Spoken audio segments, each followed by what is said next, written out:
Welcome to the Clipper channel. In today's video, I'll show you how to fix keyboard auto pressing on your Windows 11 laptop or desktop computer. Now, at first, what you have to do is just go to your Start button, just right click on it, and then just click on Device Manager.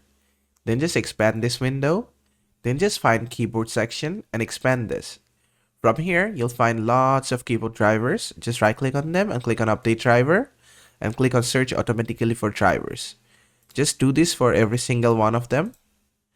And after you have done that, your keyboard should be fixed. But if it's not fixed, what you need to do is just right click on it, click on Uninstall Driver, and do this for every single one of them. Right click on it and click on Uninstall Device.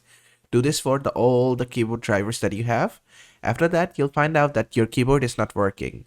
After that, what you need to do is just click on your Start button, click on the Power button, then just click on Restart. Then your PC will restart and reinstall the keyboard drivers for you. And after that, your keyboard should be working. And if it's still not working, the last thing which you can do is just go to your keyboard manufacturer's website and file a complaint there. And another thing you can do is just physically come onto your keyboard and check if there is one switch that is being pressed down or if there are any dust or debris under it. And try cleaning your keyboard properly. And I hope that should fix it. And that is how to fix auto pressing on keyboard on Windows 11 laptop or desktop computer.